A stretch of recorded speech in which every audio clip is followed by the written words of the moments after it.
Hey, this is Daniel Norton. I'm here in my studio in New York City, and today we're going to use this funky thing to make a fun portrait.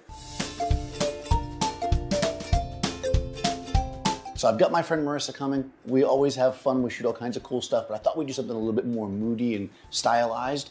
And what we're going to do is we're going to use what is essentially a cookie, right, to create a pattern of light on her face, and then we're going to create some mood by maybe some black and white conversions, and also by kind of keeping the space itself very controlled as far as where the light falls. Okay, so to be able to kind of get a pattern cast on our subject very simply with a small flash, we're just going to use a few things. Number one, the pattern. So these you can get at any kind of hardware store. They're for, heating grates, stuff like that. But you could even use something like, I got this at a party store here, this one here. It's just kind of like you put your punch bowl on it, right? So anything with the pattern, lace, whatever you like. You can even make your own cookies, as we've done in the past, where you cut holes in foam core board. But the trick here is just to figure out a way to control the light so that the light goes through your pattern, hits your subject, but doesn't spill everywhere, because we want kind of a dark, moody shot here. So what we're gonna do for that is we're gonna use V-flats, right? Simple enough. The V-flat is gonna give us kind of a little tiny studio to work in, and really it wouldn't matter where we were. Small flash, the V-flat, our pattern, and we're able to make a really cool image.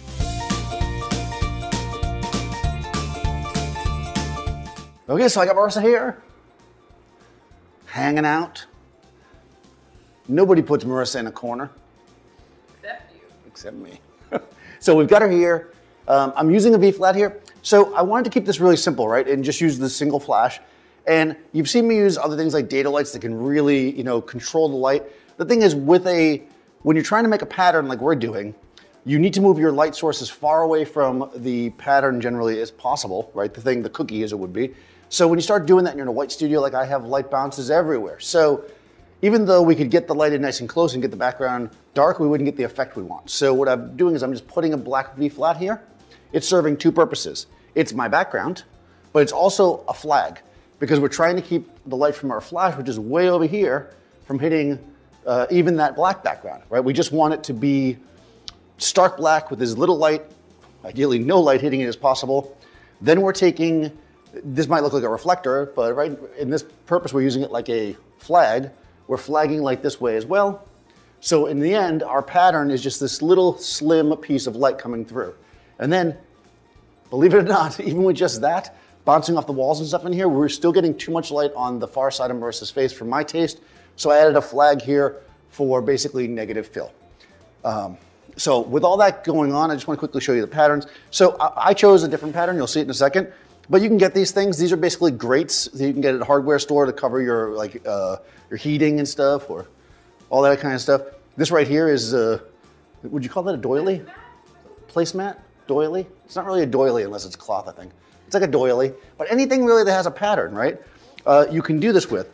The trick is getting your light far enough away so that you get that nice hard pattern. And as you can see, our light is far away. Marissa's there. We're gonna come in. Again, I have my camera set at 200th of a second, 5.6, 100 ISO. If we take a shot, we'll see we have a black frame. So again, we're controlling our light in space. Now I'm simply gonna turn my light on, simply. I already pretty much have it in space. I'll show you guys. I'm gonna turn the modeling light on. I'm not sure if that's visible on the video camera or not, but if you guys can see it, you can. So with the modeling light on, I can see where her position is. I'm gonna have you just drop your chin a tiny bit. Good. Turn your face a little bit more towards me. Okay, we're in TTL. Here we go. I'm just gonna take a shot. Bring your face a little more this way. Good. All right.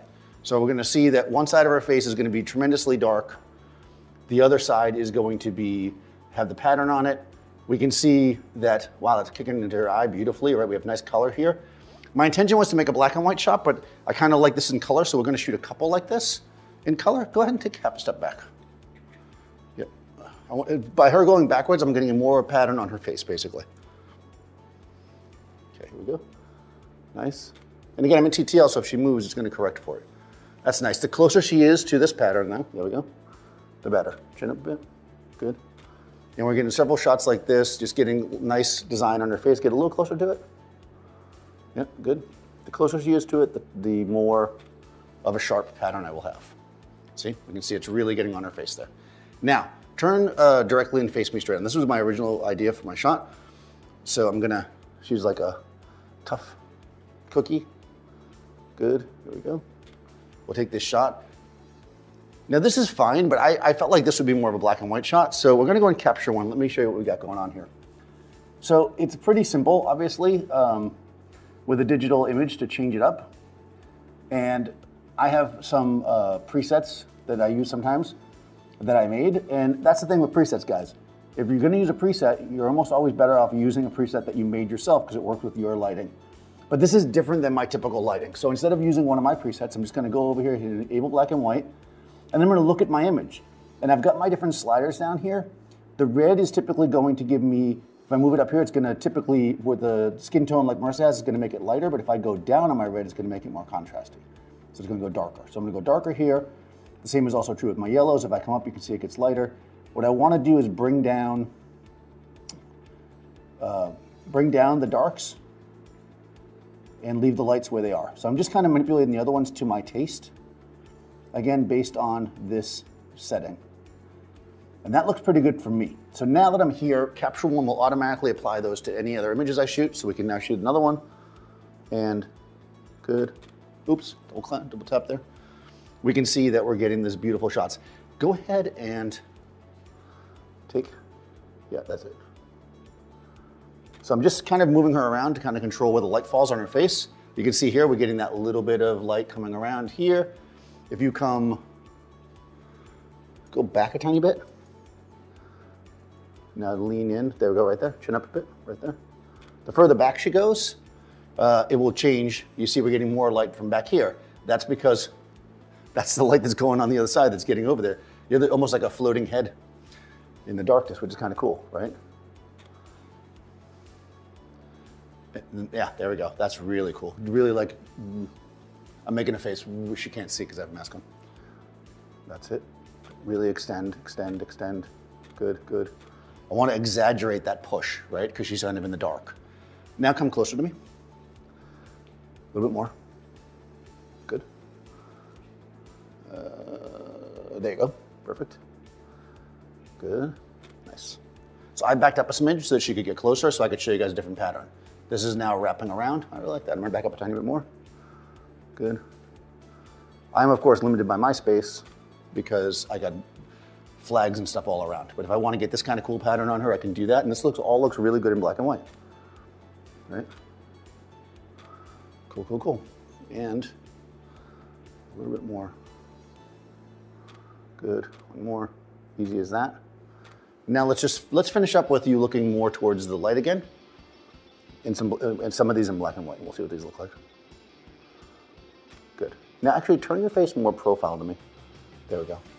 And then chin up a smidge. Right there.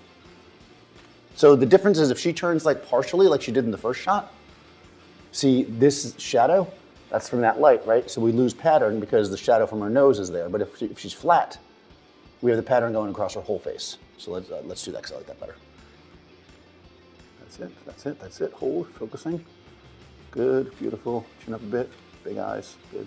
That's it. Yeah, because you're sideways, so I want to make sure I can see yours. Oh, that's so interesting. We're getting this like where the shadow falls. That's the edge of the, it's so weird. And cool, do exactly what you're doing, but just go half a step back. Like away from me. Right, and again, I'm just kind of placing her in the light where I want her. This is all about just kind of playing with the pattern and seeing where it looks good for you. Like there's a nice wash across the face. And again, we can always go back and see it in color if we want. But I think I kind of like this one in black and white as well. Very nice. Very nice, Marissa. Very nice. Now we'll take a look at them and see if we got what we want. This is Marissa's favorite part, where she gets to criticize me. She's like, you, Daniel, have defied the laws of science. Shirt, like, doing professional.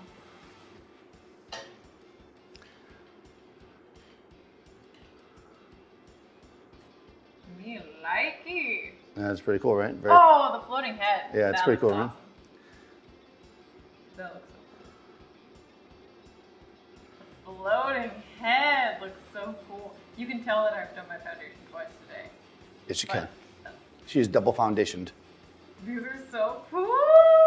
You know, a lot of models will come up and they'll just be like, Daniel, I'm only doing one foundation today. But Marissa, she doesn't mess around. She's like, I'm double foundationing. Okay, cool.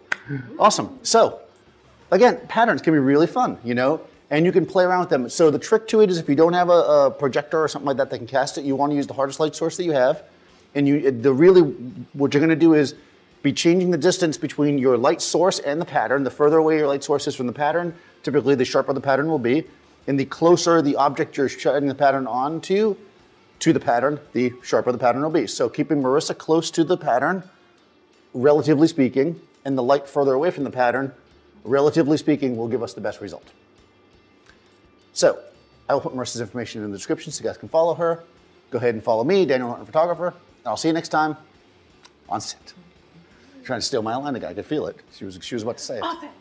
If you enjoyed this video, be sure to click one of these other videos, check out more, and ring the bell and subscribe to Adorama TV. Peace out. And then I'll walk off amazingly. Right here? Oh, oops.